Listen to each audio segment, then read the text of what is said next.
Have you ever watched a movie where the protagonist is so bad you can't do anything but root for the monster? Welcome to Creepin' It Real.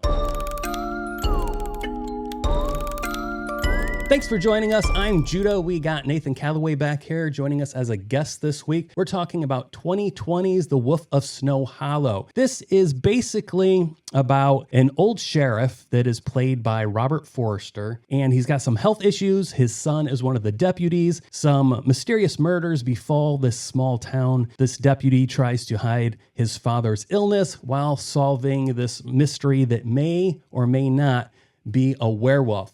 Okay, Nathan, you suggested this movie.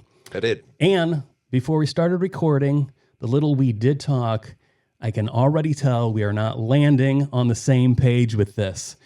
You were talking about how you heavily, or I'm being hyperbolic there, you heavily enjoyed our lead in this movie.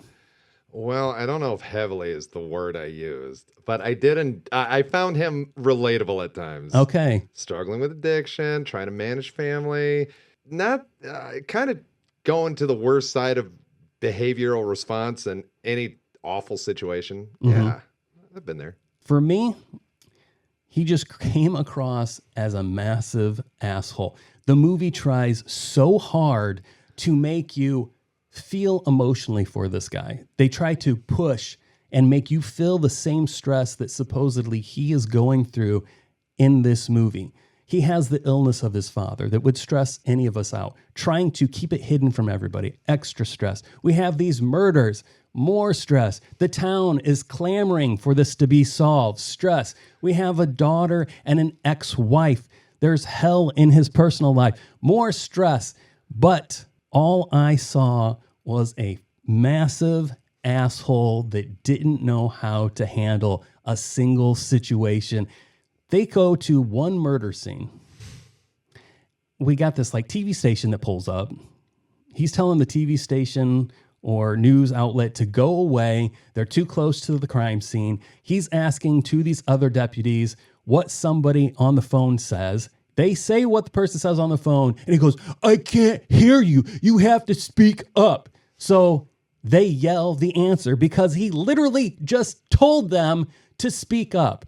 The TV reporters hear what he yells. Barney Fife, who's what I'm going to call this deputy, this son deputy, because that's what he is, freaking Barney Fife, gets pissed off at the other deputy for yelling it when he just effing told him to talk louder. So he pulls him aside and physically attacks him because he did what he asked him to, but oh my gosh, the reporters heard him. So somehow it's his fault when this MFer told him to talk louder. Defend your position, Nathan, because this guy's an asshole. Well, I mean, those are all fair points. I mean, who hasn't been there, you know? But also, it's not as though the movie is oblivious to the fact that he's an asshole. Everybody in the town hates him. Everybody loves his old man, but everybody hates him, and for good reason.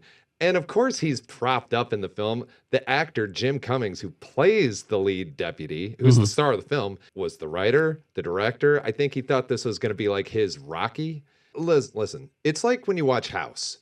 Nobody watches House and thinks, God, I want to hang out with that guy. You know he's an asshole. He's entertaining to watch him treat other people terribly. But you don't want to be one of those people he treats terribly. This guy's actually, the relapse scene is really one of the best scenes of the film.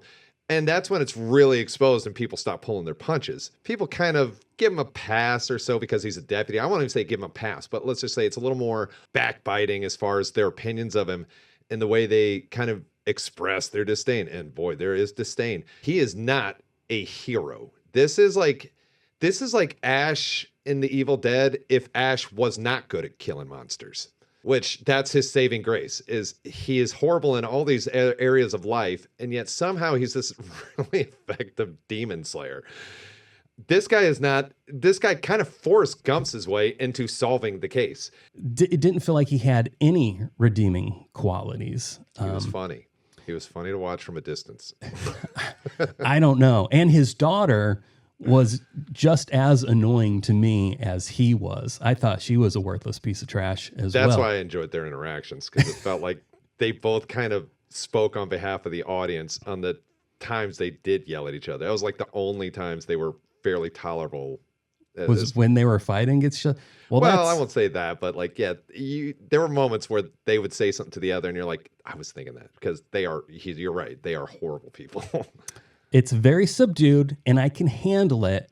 But there was a little hint of girl boss in this movie, but I was fine with it because Barney Fife was such a colossal doof. There is no way he should have ever taken the place of his dad. Again, Robert Forster, what his name? Yeah, Robert Forster. Who honestly was the only enjoyment of this movie for me. And it was sad that we didn't get more of him. And I think you may have mentioned that. I believe he passed in the making of this film. There's one more listed in his IMDb filmography, but I believe this one was actually still being filmed when he passed, and which is why I think he leaves the film kind of abruptly. That's interesting to know. Who is a horror movie alumni himself? He goes back to the 80s with the classic Alligator. Dude, that's probably one of my earliest memories of a horror movie. Yeah, that's a great little film. Sequel, not so much. Some very fun perspective shots that use, a real alligator with the miniatures around it and stuff. Very, very fun stuff back then. Okay, so this came out in 2020. So peak pandemic. Yeah, all our standards lowered quite a bit there. This had a budget of $2 million and it grossed... Which he probably still owes. Yeah, because it only grossed $266,000. That is like a massive flop. But again, we have to take into context 2020. Though I would love to wish that it's simply because this movie wasn't fantastic, but you do enjoy it. Did you feel the comedy landed for you? At times, yes, and at times, no. The rehab scene when he kind of breaks down and he totally relapses and he's like, listen, I expect this kind of rejection for Charlie over here, who is the idiot, which is funny because it's just projection. I mean, I have been in those moments. And that one kind of hit. Like, that joke landed for me. I did think when he was snapping at people, I've had moments of being neurotic, and maybe because that just is a little more my humor, I guess. I don't know. I don't like slapstick humor very much, but just when you're saying absurd things and you're trying to be serious, that is funny to me. Maybe that's why I enjoyed the show What We Do in the Shadows. Okay. I enjoyed the movie. The TV show I felt was, other than the emotional, or what was it? The emotion, or the energy vampire. Yeah, Colin Robinson. Dude, that destroyed me when I watched that first episode and they introduced that. I thought that was the funniest crap ever. But I stopped. It kind of lost me after that. But I definitely thought that movie was very hilarious. Yeah, the movie is terrific. The vampire, the one who's married, that guy was killing me too. But yeah, that energy vampire, holy cow. Yeah, they should have just made a show about him. The only time I actually kind of got a chuckle, and you saying you don't like slapstick, and this was actually a slapsticky thing. Yeah. The dad takes it upon himself to check his daughter's cell phone. I'm assuming he sees some photos that he was not pleased with. So he masks up and he goes to this guy's house to, who the hell knows what his plan was. Yeah, but I remember that. I was like, where is this going? He invades this person's home. Once again, abuse of power. I hated his absolute abuse of power. Anybody crossed his path that said anything that he didn't like, he would fire them. He would do stuff to make their life hell. He's breaking into people's homes. I mean, piece of trash. Again, who's not been there? Who amongst us can, not cast a stone here? So he storms into this house, busts into this teenager's bedroom, and I don't know he starts like choke holding him. Then the mom comes in. She's freaking out because she doesn't know what the hell's going on because he's got a mask on again. And she gets out this pepper spray and tries to spray him, but she's spraying her son in the face. That was the only time I started laughing, is the idea of this overbearing parent, which I completely respect. If there was someone putting the Mac on my daughter, oh my gosh, there's going to be some hell to pay. And I have no kids. That's just how I know I would react. Him wanting to protect his daughter, and then this mom wanting to protect her son. And this pepper spray, it made me laugh. It really did. That's the only point that I Les, laughed. If you've ever raised a teenager, you would understand that behavior is completely acceptable. But even within that, he gets pepper sprayed, he pulls his mask off, and instead of running out of the house, what does he do? Once again, abuses his power, runs into their kitchen, opens up the refrigerator, and just pours milk all over his face. That's just fine parenting. This guy, I was like, this is not your house. You already broke in. You already attacked this child. Now you're helping yourself to their milk? Are there no lines you won't cross, you piece of trash? Just my opinions. Might have looked around in there, could have saved himself a trip to the grocery store. While I'm in here, I'll take this. Yeah, like I'm a little low on eggs right now. How long have these leftovers been in here? Yeah, he's smelling things. Exactly. Spoilers from here on out. We're going to get into that. Why don't you lead us with anything you want to talk about? Okay, so the movie definitely props you up into believing that there's a werewolf. And like so many of these kind of movies, you are kind of on the journey of discovery because you're the movie watcher. You kind of just assume whatever the extreme thing is because it's a movie. It's not reality, whatever. But you have to kind of watch the discovery of the protagonist, like learning this fact or coming to that conclusion on their own. Because if this was in real life, our minds would not be going straight to werewolf. So you right out the gate, you think it's a werewolf. As me anyway, I did anyway. And even when they were like, kind of just beating you over the head with, no, it can't be a werewolf. It's got to be this because of this reason, that reason, reality, whatever. And then you find out it's not actually a werewolf. It's just a tall guy wearing a suit. And that was disappointing to me. I really kind of wanted it to be a wolf. That, you know, I don't know. And that it's a whodunit, but it doesn't really lead you to this guy other than the fact that this guy just shows up at one point. They lead you to think that is this other character. You think it's going to wrap up. I'm not going to get into detail about how that is. You think in your head, oh, we all know that werewolves only die from silver bullets. Mm-hmm. So you have this preconceived how the movie is going to continue because there's still like another 15 minutes of the movie you have to sit through, which that's the one thing that I can say is this was not an overly long movie. No. So it didn't overstay its welcome, which is a good thing. So you think it's wrapping up. You think you know where it's going to go. And then you have this elongated scene where, again, Barney Fife is going around returning materials to families, stuff that was taken as evidence, and he has no bedside manners whatsoever. It's absurd. I couldn't stand him. I wanted him to die so badly. He stops to give some claimed stuff to one guy, and he's having a conversation with him, and something tips him off, and it's the real killer. And I kept waiting for the real transformation. And then when that would have been great if that guy just changed in the middle of that fight. Yeah. And I loved the fact that the sheriff got stabbed right in the gut. I'm like, yeah, get that guy. But then when we don't get a transformation, we get him putting on a freaking Scooby-Doo costume. Yeah, it's not even a great costume. I was like, oh, this is... Seriously, you're just some crazed weirdo who likes being a furry and killing women? What the hell is this? Listen, what people do behind closed doors is, okay, on them, I guess. But I guess I have to listen. I gotta know who I invite in on here. I didn't understand I was going to be stepping on your toes so much. My apologies. Okay, well, you can do your furry stuff. It's all good. Listen, I'm not going to say what I am or am not into, but there were definitely moments. I remember when the daughter busts in on his sting, and she's making out with her boyfriend in the car, and she has no idea her dad is out there trying to hunt this thing. They think he's at this point, he's actually kind of convinced it could be a werewolf. He's open to that at this point. And he's Rambo'd up. He's got the vest. He's fully armed and everything. And she just pops up and, in the scene, and he's screaming at her in the middle of this shootout. And the only thing he cares about is, do you know what your mom's going to say about this? Exactly. Listen, I get that. that one hit home. And the Barney Fife thing is true. He is a moron. But the movie doesn't just dumb him down when she's present to prop her up. He's dumb consistently. That's true. So that to me was his saving grace. You're watching this moron who let's not pretend it wasn't nepotism. Oh, Probably yeah. Robert Forrest thought he would babysit him, so this kid didn't go off to be a cop in some other department and really do damage. Thank God he went where he went, because he could probably be somewhat, well, policed, for lack of a better term. Yeah.